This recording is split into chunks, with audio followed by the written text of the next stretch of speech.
ಈಗ ಸೌರಯುಗಾದಿ ಆಗ ಲೆಕ್ಕಾಚಾರ ಕೊಟ್ಟಿದ್ದೆ. ರಾಶಿಯ ಚಕ್ರ ಎಲ್ಲ ಇಲ್ಲಿದೆ. ಮೇಷರಾಶಿಯನ್ನು ನಾವು ಗಮನಿಸ್ಬೋದು, ಮೀನರಾಶಿಯಲ್ಲಿದೆ ಅಂತ ನೋಡ್ಬೋದು ಒಳಗಿನ ಚೌಕದಲ್ಲಿ. ಸೂರ್ಯ ಅಲ್ಲಿಗೆ ಬರ್ತಾ ಇದ್ದಾನೆ ಅಂತ ಲೆಕ್ಕ.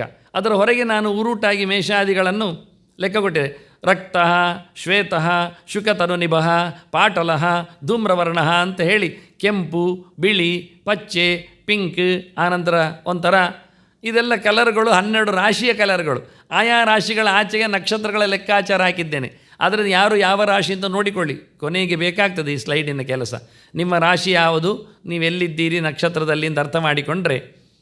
ಈಗ ಸೂರ್ಯನ ಕ್ರಮ ಇಲ್ಲಿ ನೋಡಿ ಎಷ್ಟು ಬರೆದಿದ್ದೇನೆ ಅಂತ. ಶಕವತ್ಸರ ಭೂಪಮಂತ್ರಿಣಾಂ ರಸಧಾನ್ಯೇಶ್ವರ ಮೇಘವತೀನಾಂ ಶ್ರವಣಾತ್ ಪಠನಾಚ್ಚ ವೈ ನೃಣಾಂ ಶುಭದಂ ಯಾತಿ ಅಶುಭಂ ಸಹಶ್ರಿಯ. ವಾಸ್ತವವಾಗಿ ವರ್ಷದ ಅರಸ ಯಾರು ಅಂತ ತಿಳ್ಕೊಳ್ಬೇಕು. ನಾವಾಗ ನೋಡಿ ಆಯ್ತು ಅದನ್ನು. ಮಂತ್ರಿ ಯಾರು ತಿಳ್ಕೊಳ್ಬೇಕು. ಇಲ್ಲದಿದ್ದರೆ 2 ಮಾಡಿ ಪ್ರಯೋಜನ ಇಲ್ಲ. ನಾನು ಮಂತ್ರಿಯನ್ನು ನೋಡೋದಿಲ್ಲ ಹೇಳಿದರೆ, ಈ ಯುಗಾದಿ ಮಾತ್ರ ಮಾಡಿದರೆ ಒಂದು ತಪ್ಪಿ ಹೋಗ್ತದೆ. ಶಕವತ್ಸರ ಭೂಪಮಂತ್ರಿಣಾಂ ಪಠನಾತ್ ಶ್ರವಣಾತ್. ರಾಜ ಯಾರು ಮಂತ್ರಿ ಯಾರು ತಿಳ್ಕೊಂಡ್ರೆ ಒಳ್ಳೆಯದಾಗ್ತದೆ, ಕೆಟ್ಟದ್ದು ಹೋಗ್ತದೆ. ಶುಭದಂ ಯಾತಿ ಅಶುಭಂ ನೃಣಾಂ ಶ್ರಿಯಂ. ಅವರಿಗೆ ಒಳ್ಳೆಯದಾಗ್ತದೆ, ಕೆಟ್ಟದ್ದು ಹೋಗ್ತದೆ. ಅದರ ಜೊತೆಯಲ್ಲಿ ಇನ್ನೊಬ್ಬರನ್ನು ತಿಳ್ಕೊಳ್ಳೇಬೇಕಂತೆ. ಯಾರು? ರಸಧಾನ್ಯೇಶ್ವರ ಮೇಘವತೀನಾಂ. ನಮಗೆ ಮೇಘ ಯಾರು ಒಡೆಯ? ಈ ವರ್ಷದ ಮಳೆ ತರುವವನು ಯಾರು? ಮಳೆಯ ನಕ್ಷತ್ರ ಆರ್ದ್ರಾ ನಕ್ಷತ್ರ. ಆರ್ದ್ರಾ ನಕ್ಷತ್ರ ಇರುವುದು ಎಲ್ಲಿ? ಮಿಥುನ ರಾಶಿಯಲ್ಲಿ. ಮಿಥುನ ರಾಶಿಯಲ್ಲಿ ಸೂರ್ಯ ಬರುವಾಗ ಮಳೆ ಬರ್ತದೆ ಅಂತ ಕ್ರಮ.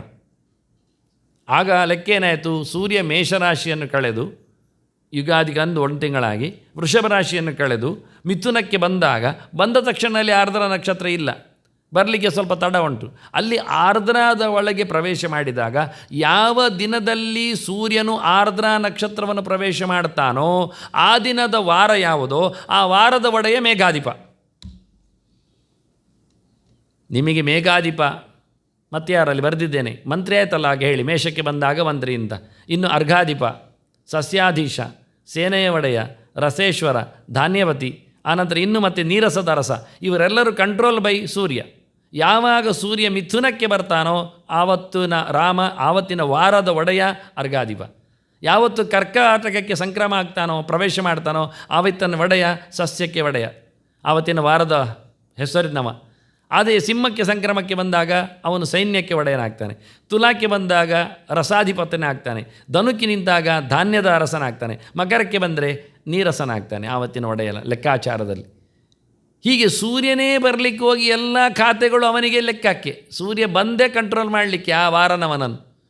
ಎಲ್ಲ ಪೋಸ್ಟ್ಗಳು ಸೂರ್ಯನ ಲೆಕ್ಕಾಚಾರದಲ್ಲಿ, ಮಂತ್ರಿಯಿಂದ ಹಿಡಿದು ಎಲ್ಲ ಖಾತೆಗಳು, ಎಲ್ಲ ಮಂತ್ರಿಗಳು ಸೂರ್ಯನೇ.